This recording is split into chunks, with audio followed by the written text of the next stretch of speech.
नमस्कार मित्रों, तंत्र मंत्र रूपी ज्ञान चर्चा में आपका स्वागत है। मित्रों, आज चर्चा करते हैं कि एक शाबर तांत्रिक जो कि एक ग्रस्त व्यक्ति होता है, वो प्रेत के द्वारा किस किस प्रकार मारण क्रिया संपन्न कर सकता है, यानी कि सभी प्रकार के अभिचारिक कर्म कर सकता है और उसको वो प्रेत साथ में रखने की भी ज़रूरत नहीं होती है। इसके बारे में मित्रों आज चर्चा करते हैं और किस प्रकार किया जाता है उसकी विधि को के बारे में भी आपको मैं जानकारी देने का प्रयास करूंगा मित्रों।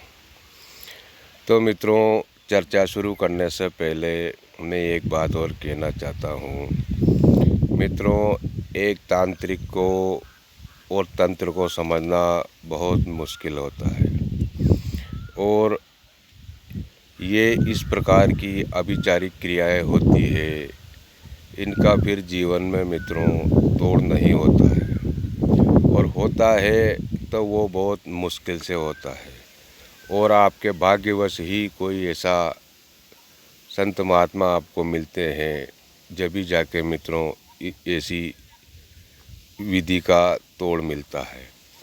तो अगर जो कोई भी साधक या तांत्रिक मेरी इस विधि को प्रयोग करता है तो मित्रों ये जीवन के अंतिम में किया जाता है मित्रों, यानी कि आपके प्राण संकट में होते हैं या आपका जीवन कष्टमय रहता है, शत्रुओं से आप अत्यधिक परेशान होते हो, तभी मित्रों इस प्रकार के प्रयोग करना चाहिए। वरना ये छोटे मोटे आस पड़ोसी के लड़ाई झगड़े तू में इसमें इस प्रकार के प्रयोग नहीं किए जाते हैं मित्रों। और ये किस प्रकार किए जाते हैं इसके बारे में मैं आपको जानकारी देता हूँ मित्रों। जब अपने सर के ऊपर से पानी निकल जाता है, यानी कि आप एक इस प्रकार के समय में आ जाते हो या इस प्रकार के दौर में आ जाते हो कि आपका परिवार, आपके स्वयं के प्राण संकट में आ जाते हैं, तो इस प्रकार इसको करना चाहिए। तो मित्रों, सर्वप्रथम अगर आप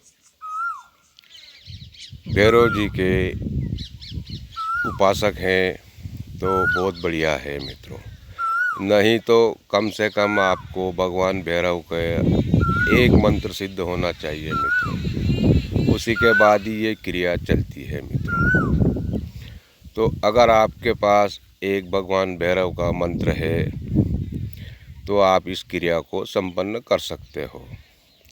अब क्रिया संपन्न किस प्रकार की जाती है इसके बारे में मैं आपको बताता हूँ मित्रों, इतवार या बुधवार की रात को 11 बजे के बाद और 12:30 बजे के बीच में मित्रों आपको शमशान में जाना होता है और शमशान में जाने के बाद मित्रों वहाँ किसी प्रकार की किसी चिता से छेड़छाड़ नहीं करना है मित्रों, केवल आपको शमशान में जाना है और भगवान भैरव की पूजा करनी है मित्रों, 5 प्रकार से, यानी कि धूप दीप अगरबत्ती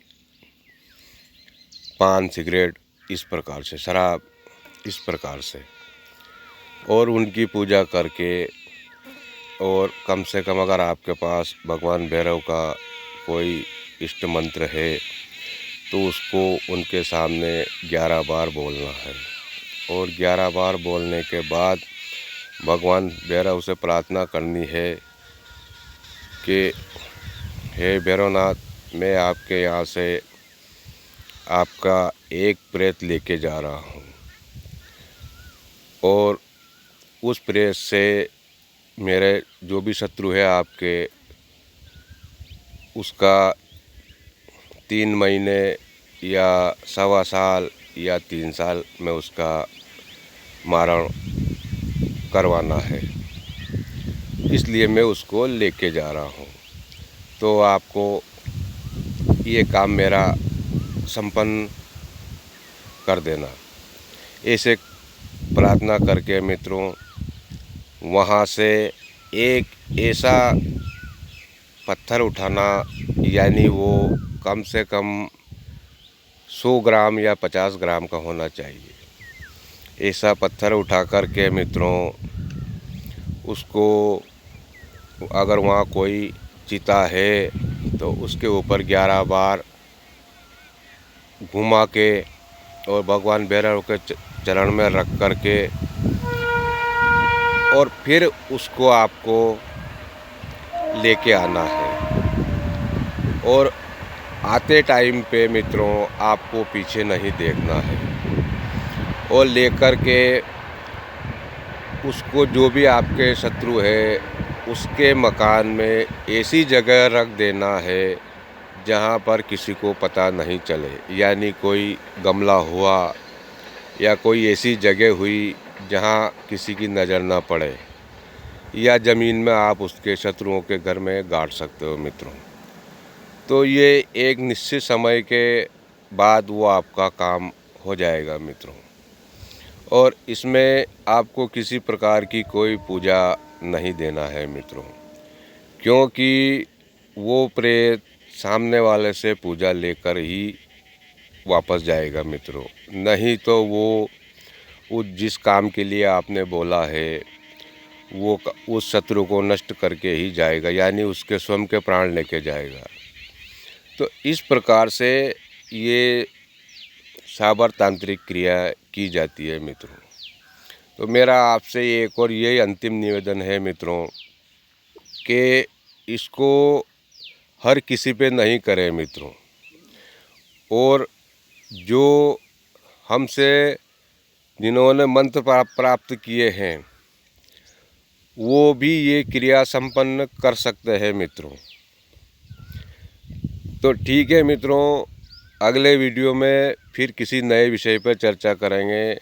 तो नमस्कार, जय सिया राम, जय माँ भवानी।